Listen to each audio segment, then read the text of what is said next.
Now the city of Birmingham is a city, I think, yeah? Birmingham had the library had a little exercise they call Connecting Histories, because it's a multicultural city like every city. What they did, they went to the schools and they give groups of children a little tape and a video camera. They have to go around in different communities and interview people. Now what came out was this: you have children from Asian background, maybe Sikh children from particular background, or Muslim, you know, Pakistani, Bengali, or somebody from Irish, or somebody from African Caribbean, or what would consider themselves native British people, English people. They all went out. They all came back saying, I never imagined when I heard the Italian people telling the story, or when I heard the Vietnamese telling the story, or when I heard this Welsh person who came to Birmingham to tell the story. There are similar patterns on these stories. It was a conversion experience for the children, the young people, because they realized it's not only us who have the same experience. There are similar experiences around. We need to connect them, to transcend, and think imaginatively to make our church what we all want it to be. That space where everybody can feel welcome, and where the name of God in Christ, the name of Jesus, is glorified rather than my name. So here is me. I'm giving you some words from the sponsor. You know who our sponsor is? Not the United Reformed Church. Scriptures. And people read scriptures variously. The United Reformed Church pay my salary, but they don't sponsor me. So I'm reading the scripture. So by the way, you still pay your MOM, right? Listen to this, you scatterbrains. I'm using the Message. I like to read the Message sometimes because it reads it in contemporary English. So it says here, listen to this, you scatterbrains. He's talking to me. Earheads with eyes that see but don't really look, and ears that hear but don't really listen. Why don't you honor me? And then, do you have eyes and fail to see? Do you have ears and fail to hear? And do you not remember? And he said, from Isaiah, go out and say to this people, keep listening, but do not comprehend. Keep looking, but do not understand. Make the mind of this people dull, and stop their ears and shut their eyes, so that they may not look with their eyes and listen with their ears and comprehend with their minds and turn and be healed. Oh, that's a very interesting statement there. Do not be astonished that I said to you, you must be born from above. Our man Nicodemus. The wind blows where it chooses, and you hear the sound of it, but you do not know where it comes from or where it goes. So it is with everyone who is born of the Spirit. Nicodemus said, how can these things be? We're often baffled. How can these things be? My thesis, another one, is very simple. As I am very wordy now, our church and Protestants and people from the Reformed tradition, we're a very wordy people. We talk plenty. We need to listen. We need to have silence. We need to allow the mystery to flow and let imagination work overtime. It doesn't mean I stop talking now. So imagine this. All of us know the Beatitudes. Who like to recite the Beatitude by heart here, even though I put it up there? I mean, that's a thing that we don't do these days. You know, like when I was in my confirmation class, I had to know the 10 Commandments, the Lord's Prayer, the Beatitudes, everything. Some of you have known, I've said this before, my mother is Muslim, used to be, she has died recently. My father used to be Hindu. I come from that sort of background. But the importance of reciting the text, learning the scriptures, meant that I had to recite all of this, read and understand, and recite, of course. So I think the Beatitudes is just something with imagination. Imagine this. Blessed are the poor in spirit, for theirs is the kingdom of heaven.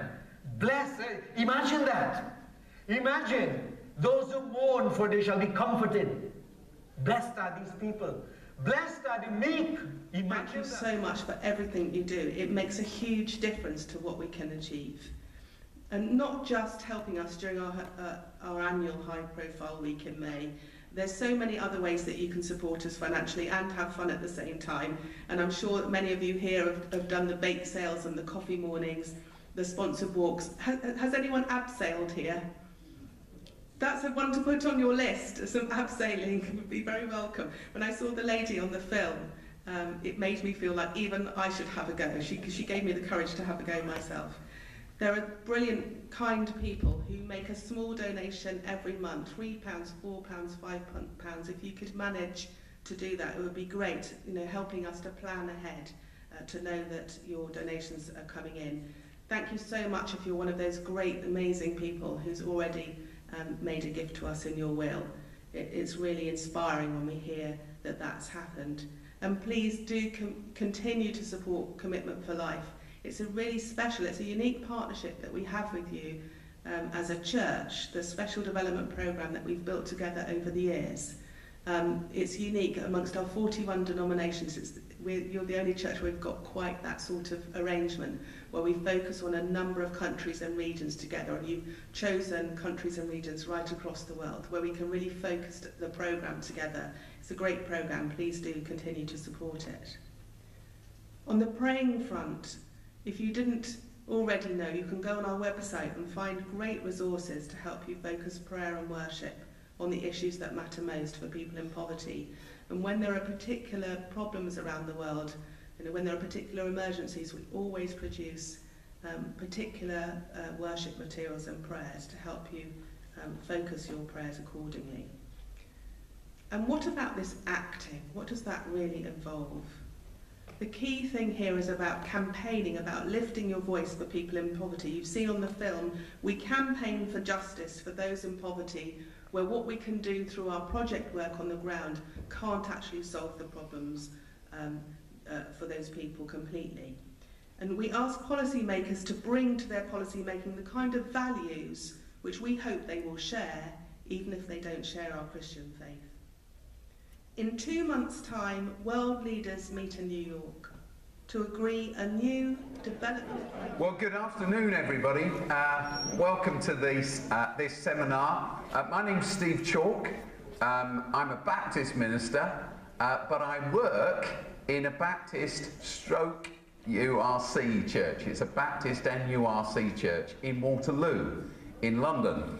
And I'm also working on another project which is run between Oasis, which is the charity, the Christian charity that I established 30 years ago, and the United Reformed denomination in Salford Quays in Greater Manchester, where we, Oasis, have opened a school, a secondary school, an academy, and where we are opening and beginning at this very moment a church that's an Oasis United Reformed Church, or a United Reformed Oasis Church together. So working on those 2 projects together. It's good to see you here. I became a Christian when I was 14, and on the day I became a Christian, I decided that when I grew up, I wanted to be a church leader. I wanted to start a school that told young people a version of their story worth believing in. I wanted to start a health centre, a hospital, and I wanted to start a housing project, a hostel, where young people who'd been betrayed, forgotten, let down by those they should have been able to trust, where they'd be able to find security. I went home, I went to a youth club at a Baptist church. That's why I'm a Baptist. Some people say, you know, I'm in the denomination I'm in because we've got the best view of communion, and we've got the best view of church governance, and we've got the best view of the New Testament, and we are the true church. I happen to be a Baptist because the girl that I fancied went to a Baptist youth group. And that was it, do you know? So I went to the youth group, the youth club, because of her, and it was one night wandering home from that youth group that I decided I wanted to live as a Christian. I wanted to be a church leader, set up a hostel and a school and a hospital. I was 14, like I say, at the time.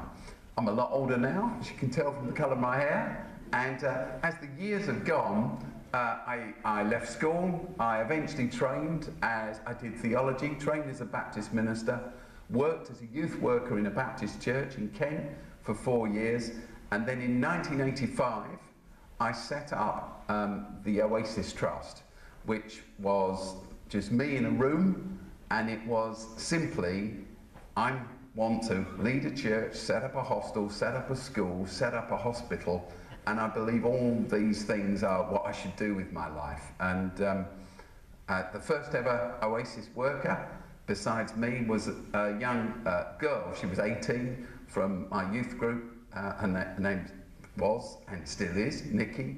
And Nikki came to work with me, and slowly Oasis has grown over exactly 30 years now. So in this country now, we employ about 5,500 people. We run 44 schools. We run perhaps 20 hostels. We work on a huge number of health projects, developing health and housing projects all the time, alongside lots and lots of other community projects. And we work in another 10 countries around the world, and finally got to set up a proper hospital in India, so where we work. So I come to talk about the church at the heart of the community against that backdrop of learning through my mistakes, learning through our mistakes, constantly making even more mistakes, knowing that actually the way that we learn is by pushing out into the deep. A story, just to sum all that up before I get started, is simply that when I suggested to our board, our trustees, that we launch a school in this country. We'd launched schools in African countries and schools in slums in India, but then about 12, 13 years ago came the opportunity to launch a school in this country. And the board of Oasis said to me, but you know nothing about education. And I said, well, exactly. That's the point. They said, well, you can't do it. We know nothing about education. And I said, well, we better do it anyway. About 5 years ago, because Oasis has grown to be such a big provider of schools in the UK, we're often talked about in the press, and there was this fantastic article in the press, in the Times of London, about me. They'd done an interview with me, and they published the title, and I forget what the title was, and then it said underneath, an interview with Steve Chalk, leading educationalist. So I took it to our board and I said, there you are, I'm a leading educationalist. Why do I tell you that story? Because as we talk about the church and the community, I am sure that you'll say, but we don't know how to do this. We can't do that. Well, it's okay for him because he's stood on a stage and he's doing this. And we don't know how to do it. And I'm sure when you get back to your churches, people say, well, we can't do that because we've not got expertise and we've never done it before. The truth is, if we never do anything we've never done before, none of us would ever get out of a crib. Life is about experimentation. And because I'm an educationalist, let me tell you this, there's something, hands up anybody who's been or is in education. Yeah? So perhaps some of you know about Kloeb's learning cycle. And Kloeb's famous educationist simply said this: there are 4 phases of learning, or 4 styles of learning. Activists, reflectives or reflectors, theorists, and pragmatics. And he said we all have a preferred learning style. Some of us are activists. We like doing stuff. We love getting our hands dirty and getting on and running a project. Others of us like reflecting and pondering and chewing things over and talking about stuff and conceptualizing.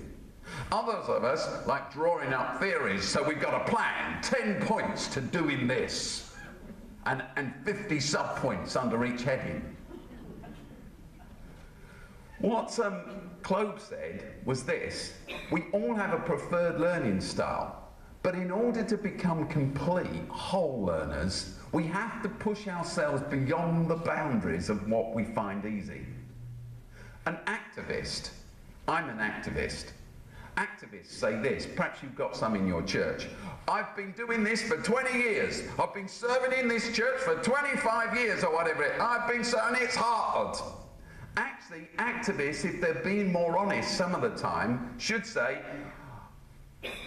well, they shouldn't say, I've got 25 years of experience in this. What they should say is, I've got 1 year of experience and I've had it 25 times.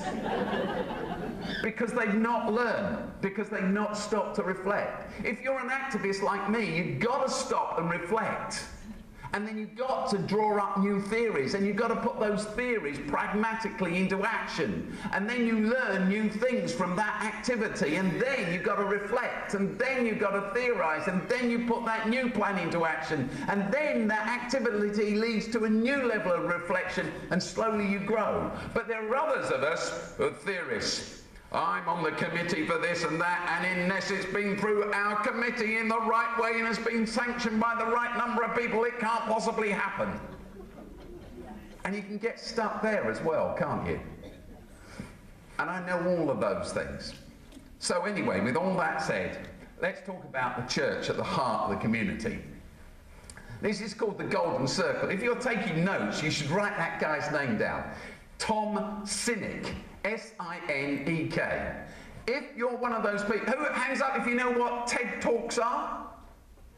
TED Talks, if you don't know what TED Talks are, you're missing out in life.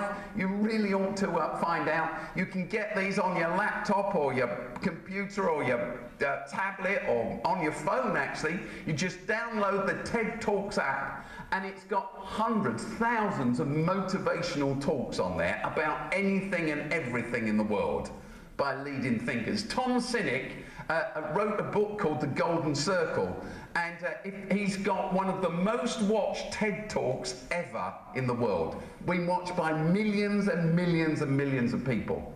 And what he says is this: he's published lots of books, but no point in buying his books if you watch him for 15 minutes on TED Talks, or listen to this really. What he says is this: that there are three big questions in life about anything. Why, how, and what. Those are the questions that we need to ask. And we should start with why, and then we should progress to how, and end up with what. But he says, the why question is our purpose. Why are we doing this? What's our ultimate goal? What are we here for? The next question, the how question. If our ultimate goal is X, how are we going to deliver it? Does that make sense? And the last question is what? What is the result that we're looking for? So he says in life you should start with why, the big why. Why are we here? Why are we doing this? Why are we a church? Why are we together? Then you progress to so how are we going to achieve our goal? What processes do we need to put in place to get to where we want to get to? And you end up with the what. So what should we actually do? Should we meet at this time or that time, in this place or that place? Shall we run this service or that service? Youth work or work with the elderly? Housing or not? The what should come last. Does that make sense? But he says the problem is that in life, what actually happens is we do it the other way round. You can tell that, can't you? We do it all the time like this. What should we do today? What should we do? Where should we go today? What shall I do? What should we do on our holidays? What shall I do tonight? What should we do this Christmas as a church? What should we do next Easter? What should we do this autumn? We spend our lives asking the what question. And the what question is actually the wrong question. Then, having asked the, what should we do? Oh, we should run a carol concert. We should put on that lovely musical. We should do that. That's what we should do. We should do some more youth work. We should do some kids work. We should open a coffee shop. We should have a coffee evening. We should have a men's evening, a women's evening, a kids' evening. We should launch Scouts or Cubs. Having decided what we should do, we then come to the big question, so how are we going to do it then? We haven't got any money. How are we going to pay for it? How are we going to get volunteers? How are we going to run this? So we start with what and we move to how, and we rarely get to, well, why are we doing it anyway? Why? What was the point? Are we doing it just because it's always been done? Because they do it in some other church? Because when we were kids, that's what happened? Why have we got a choir? Well, because churches have choirs. Why do we meet at 11 o'clock? Well, because that's what happens. So we start with what, which leads to how, and most of the time we never ask why. But in truth, you can see it, can't you? We should start with the big question, why? Aristotle, the famous Greek philosopher, said this, that life should be about our telos. Telos is a Greek word that you know well because we have telescopes and television and telephones and many other telly things. What's a telephone? It's so you can hear something that's a long way away. What's a television? It's so you can see something that's happening distantly. What's a telescope for? It's so that you can peer way beyond where you are and see something a huge distance from where you are. Aristotle said the why question is about our telos. What's our ultimate goal? What's our ultimate vision?